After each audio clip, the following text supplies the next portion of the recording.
A lot of people think that we need standards for AI, just generic standards that are going to apply to every organization.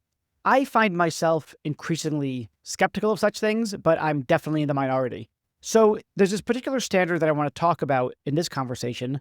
It's a really boring title, but here's what it's called, ISO 42001.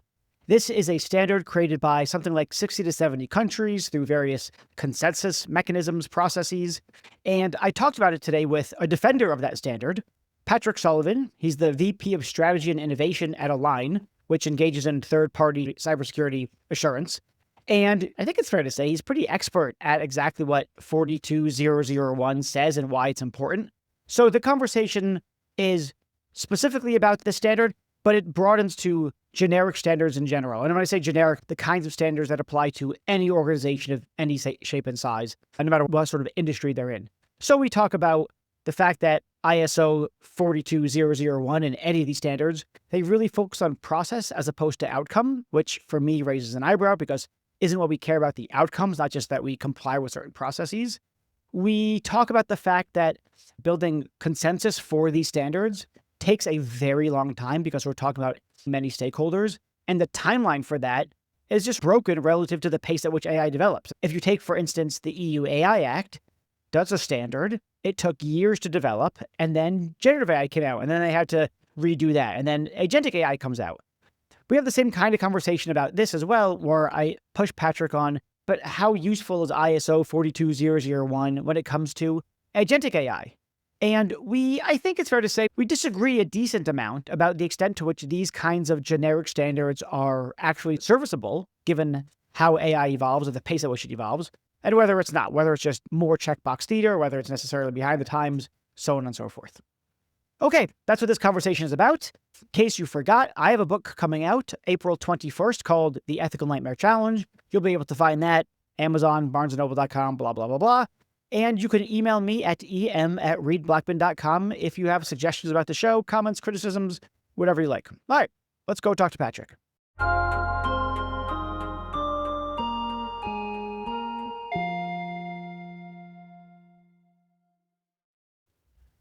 Okay, so Patrick, you can count me as someone who's in a skeptical camp when it comes to things like AI regulations and standards that various bodies come up with. I think about things like National Institute of Science and Technology. Am I getting what NIST stands for incorrectly? No. So NIST has the AI assurance framework, which when it was written, I thought was excellent. I thought it was really academic. I've got some issues with it, but the content, I don't think it's hard to evolve that content. That was written for traditional machine learning or narrow AI. It wasn't written for generative. Same with the EU AI Act. They came up with these standards for traditional machine learning, and then generative AI comes out, and they've got to scramble to figure it out. None of that stuff, I don't think, works particularly well for agentic AI. No. And so I'm generally skeptical of these kinds of standards. Usually, now not everyone, but lots of people are talking about something like 42001, some kind of standard that, who put it out? ISO? And companies are bragging that they met certification. And I know that I think you're a fan or supporter of that particular standard. Right. What can you tell me, and not to mention the audience, is it plausible to have these standards? What should these standards look like? Will it actually keep companies in check? Is it actually operationalizable or implementable? How do they evolve with the pace of AI? That's too many questions at once, but just give me a flavor for why you think these things are good. No, a lot of solid questions, in fact. So first of all, the standards themselves. So ISO is made up of various member nations referred to as delegates. And so the standards creation process is very much consensus driven. So when we do create a new standard and put it out on the market, it's a standard that's been validated, created, approved by, in some cases, 60 or 70 countries around the world. So there really is an international flavor, an international flair to the do hit the market.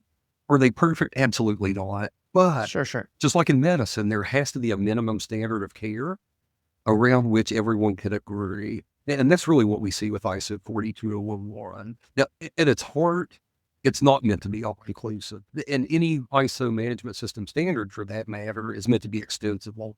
There's an open recognition that the context, that is the unique perspective of the organization implementing the standard, is their own, unlike anyone else's, a unique snowflake. And the expectation is that organization, based on its own unique context, follow this structure, this repeatable structure, to create a governance and management system that works for them in their context, with their influences, with their external and internal stakeholders, so that it really and truly is a custom fit.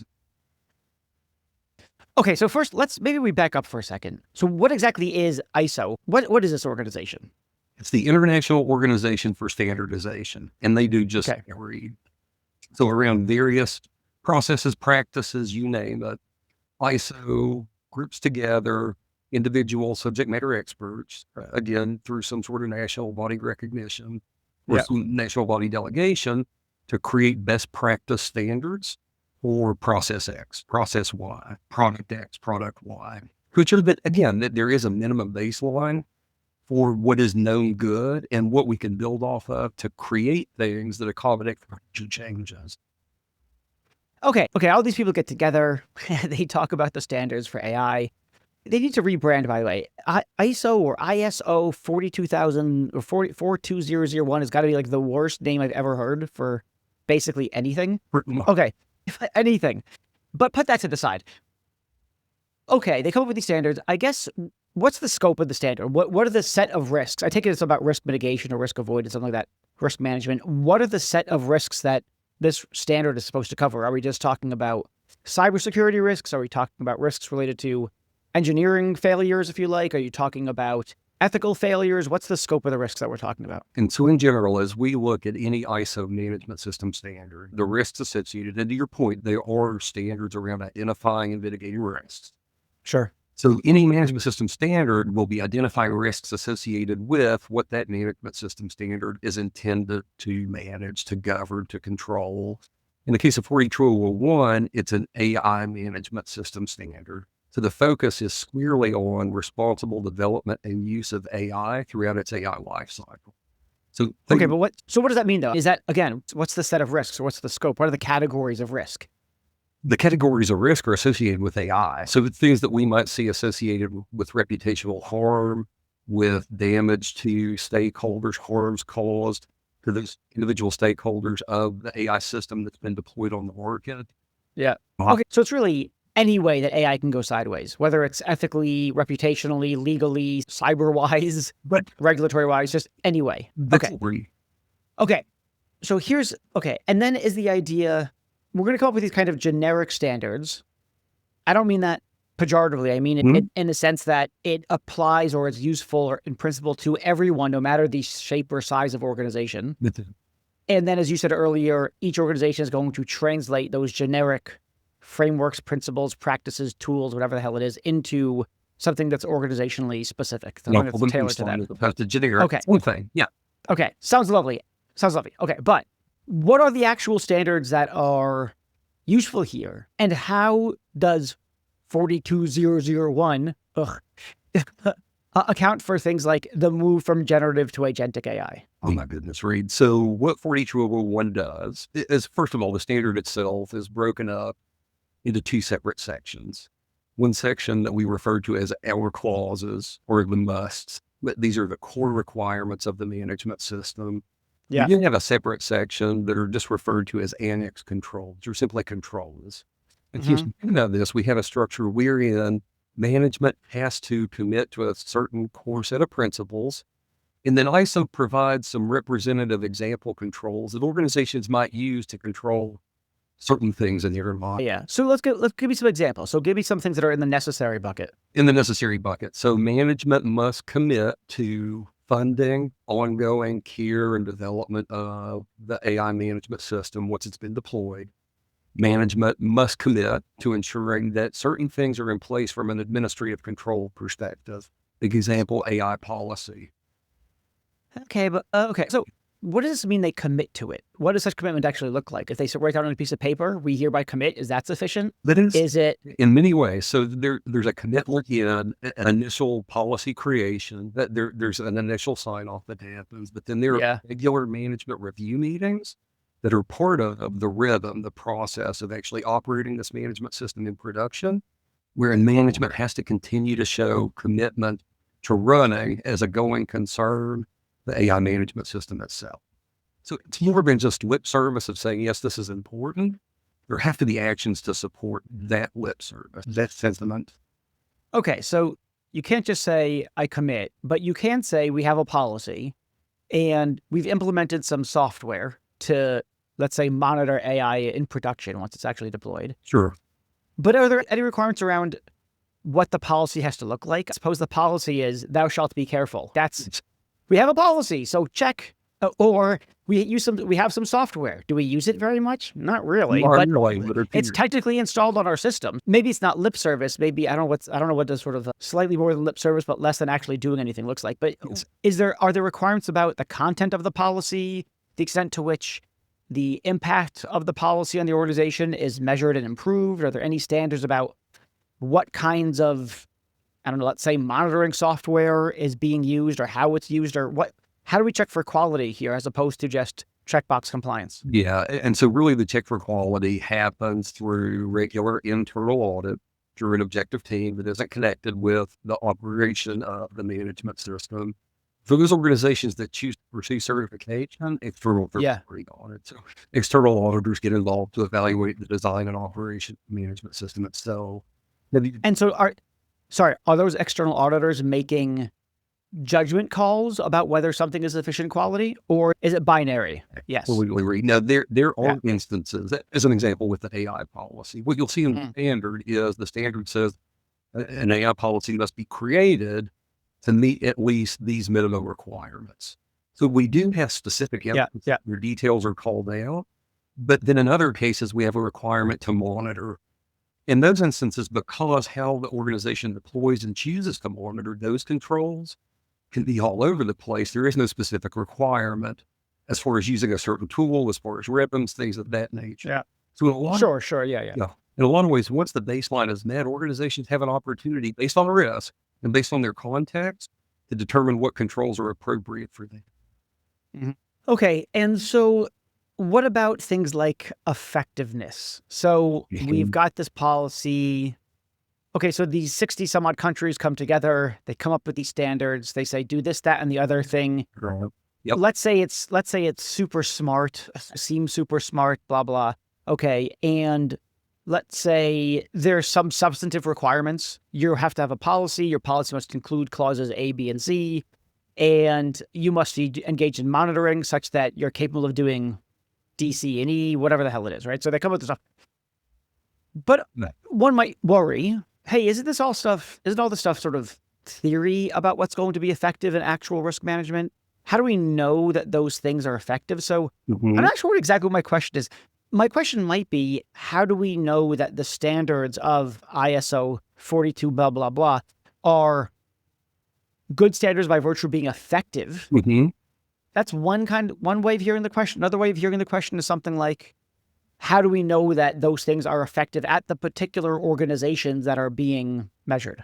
And the third question, I think, really has to be, because this is something that's missed entirely by the market, what are we validating effectiveness of? And so what we'll see with 42001, because it's a governance and management system standard meant to help organizations be effective at managing their AI life cycle, generally look for those outcomes. Is it effective at managing how we're developing and using AI? It does not, however, look at the outcomes of the models or systems themselves. We need an entirely different type of audit. This really where you'll see all the work of today, lots and lots of confusion. As an example, Workday, and I'm not sure if I can name names, but go ahead. They don't know me.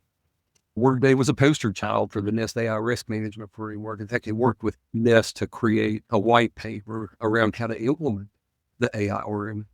Workday is still embroiled in a class action lawsuit because their models have turned out to be, in fact, biased at their outcomes. Allegedly. Thank you. We'll see what happens. But ultimately, we do have to decide what it is that we're looking to measure the effectiveness of. Now, with 42001 itself, as we think about governance and management, measuring, monitoring, and corrective feedback, let me rephrase that, feedback, because that could be balancing or it could be reinforcing feedback, either way. But those requirements are built into the core structure of our clauses. So we have a clause, a set of commitments all around ensuring that we do have good measurement practices in place that we've defined our criteria for what's inbound, what's out of bounds, how we will be effective with this management system. And then Yeah. based on those measurements, we have a commitment to continue to improve the management system over time. So built into the process is the practice of getting better. We can Yeah. look at ourselves and ensuring that we're doing the things that we need to do to improve over time. Yeah. But those are not necessarily looking at the outcomes of the monitor systems. So that's interesting. It's a sort of a safety. It's a bit odd because you've got a sort of safety system that doesn't look to see whether anyone's been saved.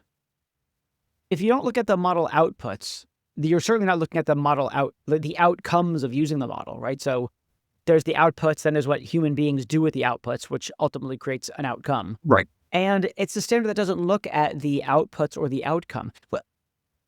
So that's odd. I'll just note the oddity of that. But also, is that exactly right? Because you said that there's monitoring involved, right? You have monitoring requirements. So I guess the third-party auditor is not looking at the outputs, but they're looking at whether the company, the organization that they're auditing, has a system by which they look at the outputs and the outcomes. Exactly. Agree. Okay, got it. And that's where the gap really presents itself. Yes. So the expectation is that the organization knows what's good and that the organization sets appropriate measures, metrics for what's good so that we've got thresholds. But the auditor, internal or external, is not looking at those outcomes as much as they're looking at validating that these processes are running and are being acted upon. Yeah. And when it comes to the processes, one thing that David Danks, I don't know if you're David Danks, he was a professor at UCS. He was at, where was he? Carnegie Mellon, then UCSD, and now he's at Virginia Tech. Anyway, whatever. David Danks, philosophy professor and engineering professor. One of the things that we had a conversation about long ago when this podcast first started was something like, what you want in a process is that you know it's good when it brings about the desired outcome. Yep. Right? So there's some requirements or standards that are around outcomes directly. The example that I always like to use is something like, hey, your car has to run at 50 miles a gallon by this year. I don't care how you get there. It's not a process regulation or standard. It's got to be.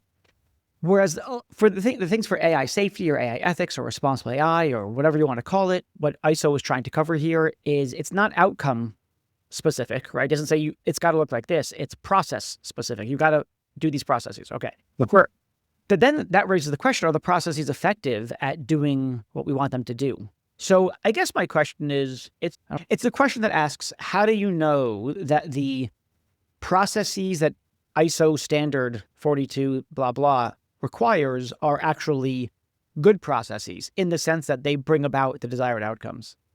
And again, auditing, taking an external objective view at the outcomes that are being created. But the question is, how can we ensure that the specific outcomes are not causing harms to the system users? That requires a different level of audit, a different level of inspection than usual management system audit. It as plainly as I can. Yes. Yeah. No, that's interesting. And is that where things are headed in this space, where we're looking for standards for what that kind of analysis or investigation would look like and what a good outcome looks like? More and more we're saying, in fact, we've been part of trying to help create a community around algorithmic audit and what the standard of professional practice looks like for that. So that's definitely a focus area. But honestly, I think much more of the focus area is us figuring out how to understand and then evaluate agents. Just to say, really, agents are all the fad, and I know you see this. What we see works really well with traditional machine learning and AI, even generative in many cases, just doesn't work well at all with agents. As soon as we introduce additional layer of this IPO chart having a sense of its own agency and the ability to act on its own volition, because that's not entirely true, it becomes increasingly more difficult to really understand where these outcomes are coming from. Let's dive in there deeper, because I asked that question about how does it keep up with the evolving landscape of AI, et cetera, et cetera. Maybe before we dive in, maybe I want to hear a little bit more about the standards. We talked about you have to have a policy. Can you say more about what are the high level requirements that, and then we can go into maybe a little bit of detail, but I want to get a sense of, if I'm some bigger organization, or maybe I'm a smaller organization, and I want to get certification in this, what What's it again? What's in that necessary bucket? Yeah. So the necessary bucket, and again, this is just for ISO 42001. So Yeah. every ISO management system standard ships with 10 clauses. The first 3 clauses are largely housekeeping and vocabulary. So clauses 4 through 10 are really near the core requirements for org step. And then again, we've got our annex control, which can or cannot be implemented based on the context of the organization. The clause 4 is essentially taking a hard look at ourselves. It's where we set context and scoping for the things that will be governed by this management system. Clause 5 is really where we see all the leadership commitment. This is where we see leadership acknowledging in writing that this is important, this being developing and using in a responsible way.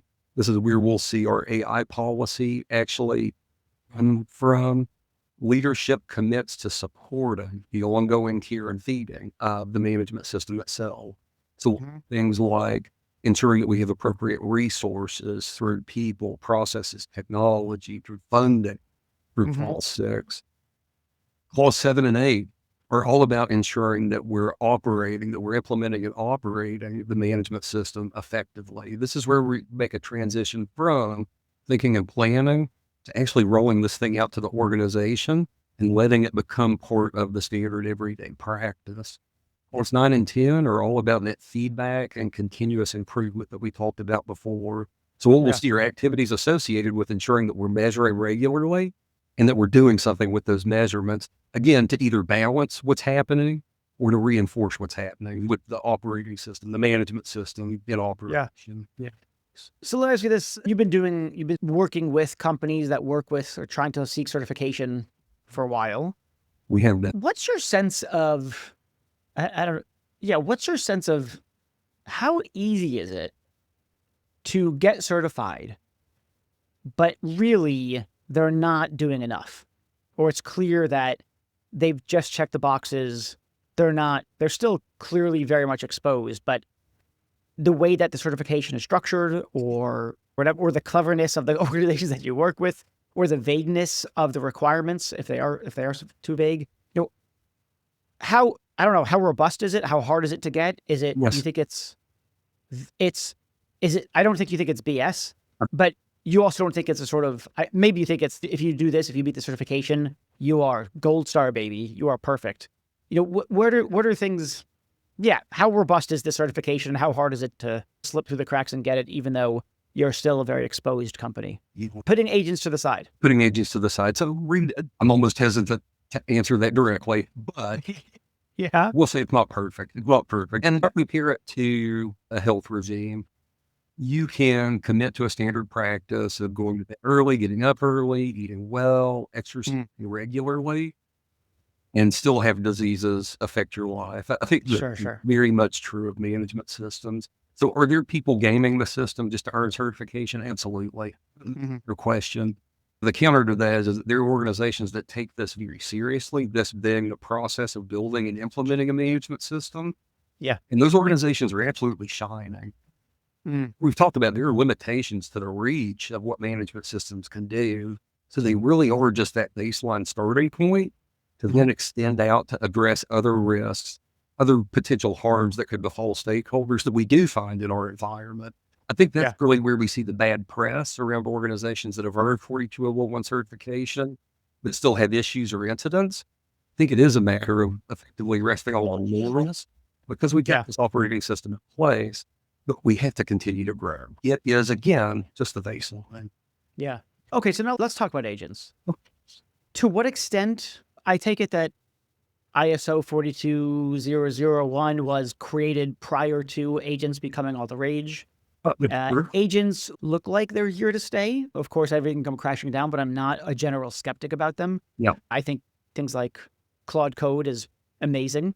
So if it was written before agentic AI, you said earlier that the standard doesn't really apply. It applies to traditional and machine learning and generative, but not so much to agentic AI. So I guess, okay, so one question is why? What do you see breaking down as we move from generative to agentic AI or to include agentic AI such that the standard doesn't keep up with it or it doesn't apply anymore or it breaks down or whatever? And why don't I just stop there? Yeah, so really it centers around scoping, Reed. It's not that the standard doesn't apply. It's to your point, the standard was written at a time that our focus was other places. So Mhm. what we'll see again is this focus on the AI life cycle, which in the case of 42001, that standard was written at the time that we had a traditional AI life cycle. We think of traditional It coding, was like concept phase, design, build, aviation, test, or validate, yeah, so deploy, we monitor, yeah. 42001, we're really talking about implementing administrative or technical controls around each of those stage gates. What we see with agents is just a fundamentally different way of approaching how agents are operating within our environments. So it's not that 42001 isn't good for agents. It's not that 42001 ignores agents. It's just that 42001 was written at a time that there was nothing to say about agents. Yeah, So sure. you see is this need to extend the management system to include scoping and context for these new tools that we're deploying, which frankly is becoming a little bit problematic because we're deploying these agents, we're deploying tools without fundamentally understanding how they work. If you Hmm. control something, what do you set out as appropriate guardrails or thresholds or milestones? Yeah, Don't even know what's happening when you don't even yeah, know yeah, what the agents are doing. yeah. Question to answer. So I think I heard a couple of different things for why agents are so different. One is that the risk management of ISO, et cetera, is built around managing the AI across a relatively distinct life cycle with 5 phases to the life cycle, whatever, from Sure. concept phase. I know people use the word ideation. I refuse to use that word. I hate that word, ideation. It's not a word. People should never use it, but And okay. you just I referenced it. I didn't use it. There's a huge difference. here. So there's whatever. So one issue seems to be we structured risk management of AI around a distinct life cycle. Mhm. That life cycle gets messed up, just doesn't exist when it comes to AI agents. That's one thing. I want to talk about that in a second. Mhm. In a second. Another thing I think I heard is something like you said you used the word milestones. I'm wondering if you're thinking about milestones with regards to how autonomous we want these agents to be. That's what I This is had in mind. as I envision that life cycle with the various Yeah. stage gates, it's just easy for me to associate milestones or landmark along the way, and that's Yeah. intended to mean. I see. Yeah. So there's some things that you do in the development of an agent, and Mhm.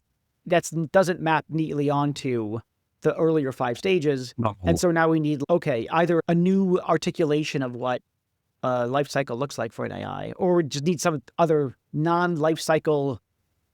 We need AI risk management that's not pinned to a conception of an AI life cycle. It's got to be something else. And that's probably a more fair statement, but I think the most important thing on what you're saying is risk. As we look at 42001, two big key processes are called level 42001 that in many cases are net neutral organizations, and that is AI risk assessment, evaluating the real risks of a particular AI model system, or in this case, an agent, as Yeah. deployed, and then impact assessment. This is AI system impact assessment, not fundamental human rights, not data protection, but real AI system impact assessment. That's really where I see people running into issues, maybe the best way to put it. But how do we think about the potential harms that could befall users of the system when we have agents creating what in many ways are emergent outcomes? You think we could Yeah, yeah, yeah, conceived of beforehand. It really is a black swan kind of scenario that we're operating in right now. yeah. All right. I think of at least there's at least 3 kinds of issues when it comes to AI agents. One is what you just talked about now, which I think I would call emergent risks or systemic risks. Yes. So each component of the system is working fine, but somehow when you put them all together, The they system. don't play nicely and the system screws up, right? Then there's cascading failures where there's some element or part of the whole of the system that screws up in some way, and then that creates creates a snowball effect until you have big problems. Yes. And then you have the risks related to increased degrees of quote unquote autonomy with agents. They operate, quote unquote, reason, quote unquote, take actions, make decisions, and do stuff. And you could turn the volume up or down on the level of autonomy that you give the thing. Hmm. And that's a whole nother level of risk assessment that needs to be done. How do we assess the risk if we give it this level, if you like level 1 autonomy versus level 2 of autonomy?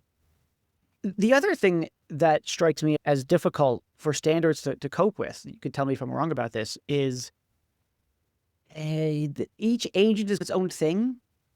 It's to avoid the bad stuff, to make sure the risks don't materialize, requires not going through the same set of procedures that you would go through for, let's say, traditional machine learning or generative AI, but They all got their unique contexts of deployment. They're all uniquely constituted because this one is connected to those tools, this other one is connected to those other tools. Right. And so I grow skeptical that we're going to have generic procedures that are going to be helpful here. Well, I could see there being something like, here's a list of 20 generic procedures.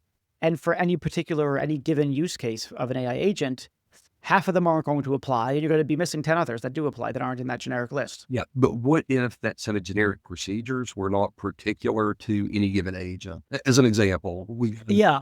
So I'm worried that they're going to be, it's what I said. So in order for it not to be particular to any agent, then you come up with, I'm going to, a random number. You have 20 procedures. You say, hey, here are the 20 things you're going to do for AI agents.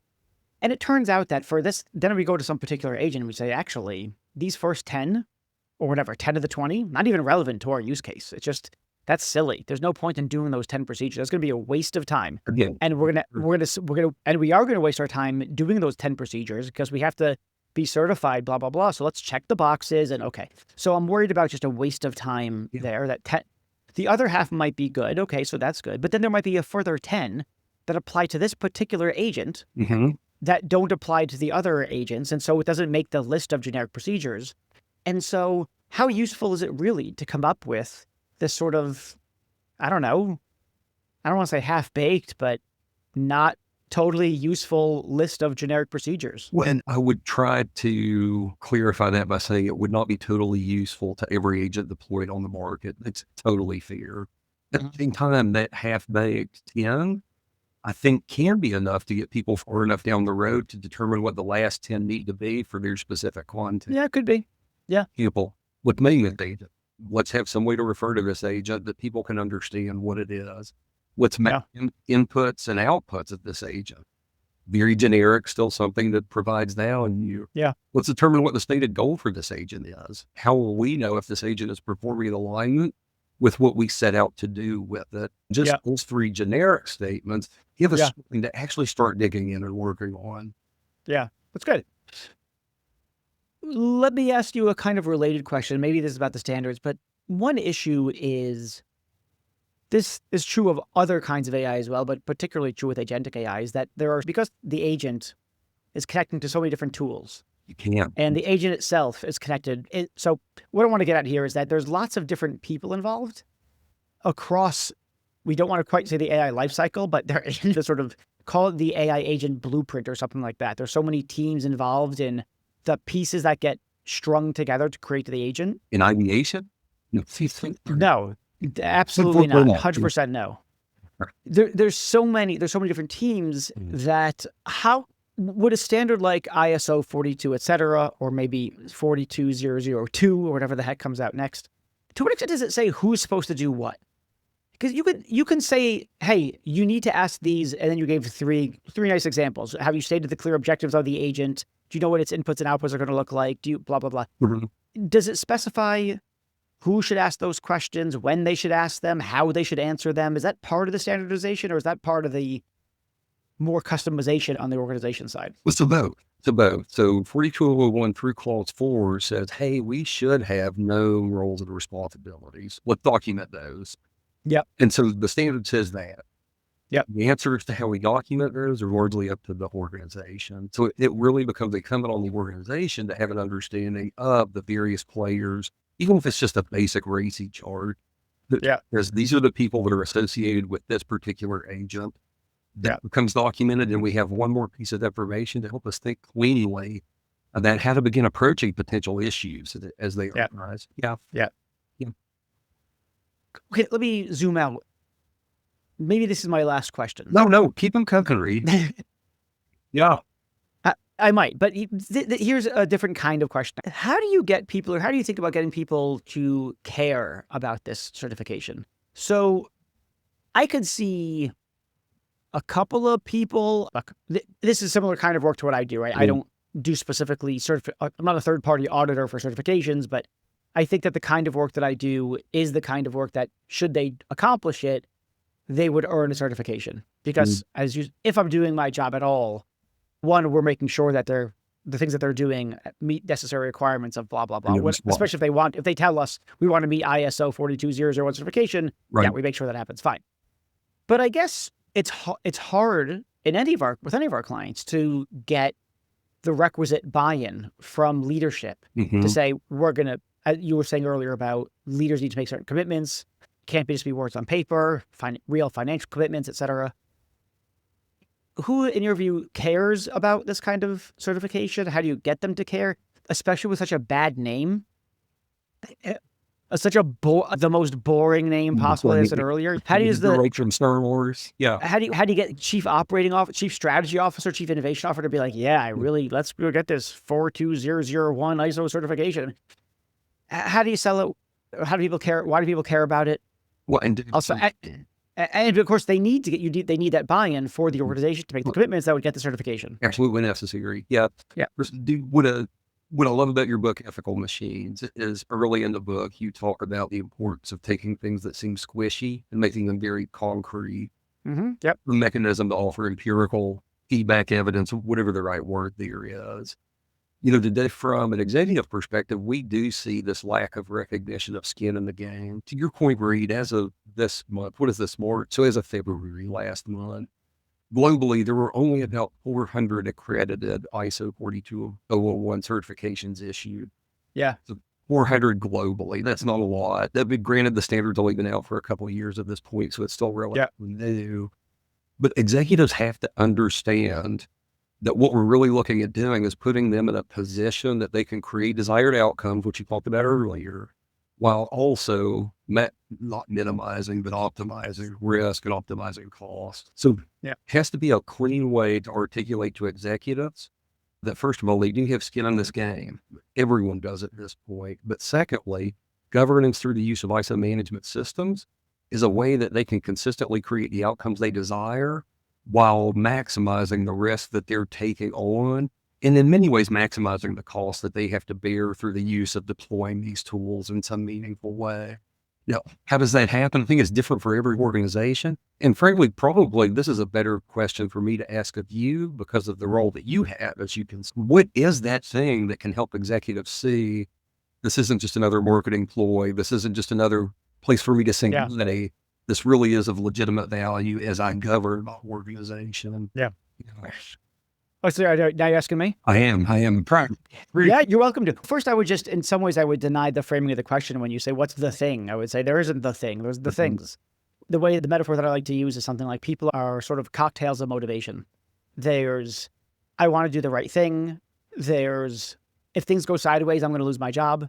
There's, could be a competitive advantage for us. Sure. There's, we need to protect the brand, blah, blah, blah. So there's a cocktail motivation, and the ratio of that cocktail varies from person to person.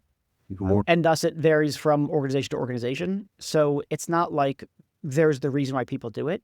There's also the reasons for which people will spend the money and commit the resources to doing it. Usually it's the right thing to do is not a major component of that cocktail. It's sprinkled in there, right. But I don't think it's the main ingredient or even the second or third ingredient. So yeah, from my experience, it's that. I think a lot of it has to do with brand risk. I'd be curious to see the makeup of those 400 certified, ISO certified organizations. I wonder how many of them have a big brand.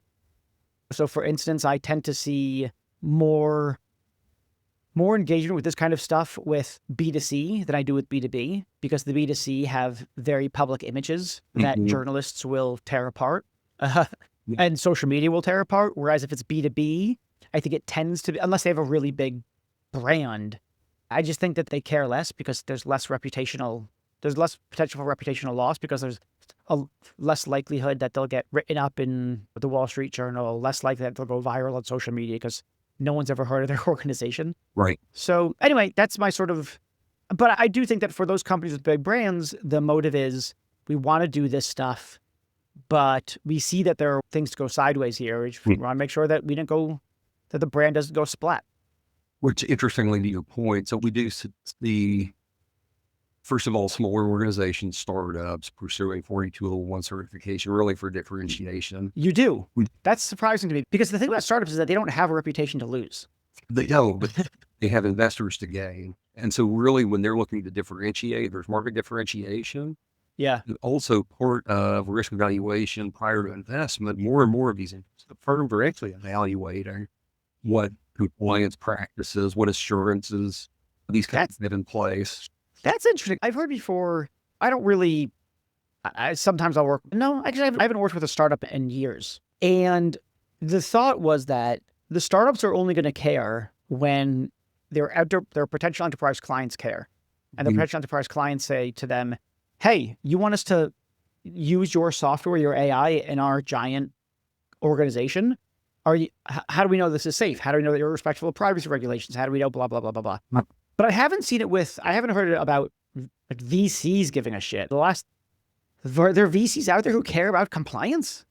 So less VC, private equity. Yes. Yeah. Yeah. So Okay. Okay. private equity. But interestingly, that the second bucket, the second biggest bucket of people I see pursuing those enterprises that do want to hold their suppliers accountable. As an example, Microsoft, huge, makes Yeah. one certification for a few different services. They've actually made 4201 certification not a requirement, but an optional mechanism to forego some additional audits that they have for their suppliers.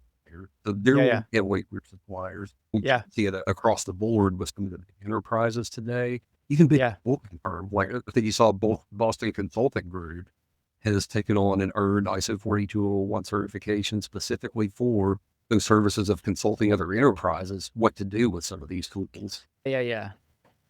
Okay, that's very interesting about startups. I didn't think that startups cared. It's funny. I actually did speak to someone, a partner at a PE firm, private equity firm, literally a couple of days ago because he'd written a piece in Forbes about how he cares and his company cares about. Yeah. You can say I don't think he used the word compliance, but it was something like, let's just say broadly speaking, AI ethics or responsible AI or Right. something along those Wall lines. Street at the end of the day. Yeah. Yeah. So they want to ensure that they're controlling risk with potential investments just like anybody else. I don't blame them. No. Yeah, but it just hasn't been on people's radar. I do actually think that AI agents is getting it on people's radar more than generative AI because of the cascading failures, the systemic risks, the autonomy. I think it is freaking them out a little bit more. It's insane. There's a AI Underwriters Corporation, AIUC. I don't know if you've seen or heard anything about these guys. No, Ultimately, I think the goal is to become AI underwriting, sure. AI insurance. But what they've done is genius in that they've created a standard framework that they have gotten buy-in from industry on several huge enterprise players and frankly, several what we think of as reputable standard bodies like Cloud Security Alliance, so on and so forth. But AIUC for AIUC1, which is their framework, are heavily marketed to industry now, and we're seeing a lot of uptake of that Yeah. framework as a mechanism specifically to ensure that risk is made Yeah. with agents. Yeah. Yeah. I'm so skeptical that I think you said the standards around now don't really cover agents particularly well. Yeah. Yeah. And to be clear, NIST is working on some things. NIST is working on some Of course. ways to existing frameworks. I think everyone's Yeah. working at it. But Yeah. maybe you said this early on, maybe you said this before we started recording, but innovation is just moving so much more quickly than standards can keep up. Yeah. You know, when we have one swim lane that's focused on innovation at all costs, or one swim lane that's focused on consensus, how we could ever Yeah. those two would stay in line with one another. I mean, this is one reason why I think I've become extremely skeptical of policy because forget about the startups. Fine. They can, first of all, startups usually don't have a policy, but if let's say they have a policy, it's not that big of a deal. But a large organization, for them to create an enterprise-wide policy that gets passed by the board of directors, and that takes well over a year from the moment of beginning to design. Writing a rough draft of the policy takes a couple of weeks. Getting it all the cooks in the kitchen and everyone having their say in the content of the policy and blah blah blah. Then finally the board looks at it and finally gets on their agenda and finally they approve the policy. That's minimum 1 year in a Fortune 500 company. Yeah. And by that time, the technology has leapfrogged again. And you haven't even implemented the policy yet. It's just it's just a piece of paper. It's just collecting digital dust in a database somewhere because no one's implemented it yet. And now it's going to take at least a year to implement. And okay, now you're 2 years in. And so you're implementing a policy that's 2 years behind in technology. Right. And so to me, I just think policy has got to be the wrong approach. It's a tool in the tool belt, but it's neither the most efficient nor the most effective, especially given the pace of technology. Yeah, what I struggle with though. I'm borderline. I think we should ditch it or not ditch it, and put it in the back seat. Yeah, what I struggle with is that we can't rely on technical control alone, however, and policy has long been recognized as, in many ways, an effective mechanism of administrative control. Yeah. And slower times, my friend. Lord, this whole process you're describing of things taking forever is exactly how standards work. I mean, no different. Look, it's fine. I had this conversation really recently. Was it another podcast episode? Oh, no, it was something else. Anyway, I think about regulations and standards for things like cars. And the cars don't evolve so fast, right? They're from the Model T to today. It's still basically box with four wheels with people inside. Yep. Right? We've had plenty of time to say we need seatbelts, we need crumple zones, we need anti-lock brakes, but the fundamental thing that it is hasn't changed that much. And so it's a relatively, maybe I'm sure that I know that I don't know a lot about the automotive industry, but it's from the outside anyway, it strikes me as a fairly static world. Mm-hmm. So if it takes you a year to come up with standards or 2 years, doesn't seem like a big deal. AI doesn't seem like that at all. The move from traditional machine learning to generative AI to agentic AI, those shifts strike me as so large that the standards can't be, the timeline for creating standards in that way is just broken. Yeah, and Rick, what I would say is that those leaps seem so large because we're comparing a Tesla to a Model T when we look at agentic AI versus traditional machine learning. At the end of the day, though, even the most complicated agent is input, processing, and output. We've got some mechanism to bring it in. We've got some sort of function table wherein we have the command, the goal stated, and then we get outputs. It just so happens those outputs now weren't just strings of text in some chat box. We can actually take action to affect a change in our environment. But at the end of the day, it's largely still the same thing. Four wheels, four tires. Look, maybe the objection would be that you're abstracting away to a level that begins to become misrepresentative. Reduction. And maybe I'm doing the same thing with cars. I don't know. Yeah. No, I don't disagree, Reed. In many ways, reductionism helps me think more cleanly about something. Yeah. I'm throwing a lot of baby out with that bathwater. That's good. All right, Patrick, this has been great. Thank you so much for coming on and defending standards while me, the ethicist, says down with standards.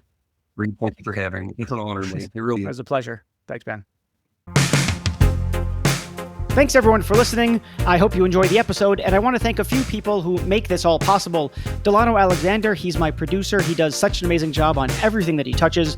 Garrett Lang is the sound engineer. That's honestly, he's too good for me. Athmia Jairam has joined us recently. He's helping us find the best guests to bring onto this podcast. And Ashley Wassilenko helps us organize all this, get people on the schedule, get people's bios, headshots, and really keeps the train on the track. So thanks, guys. Really appreciate all the hard work you do.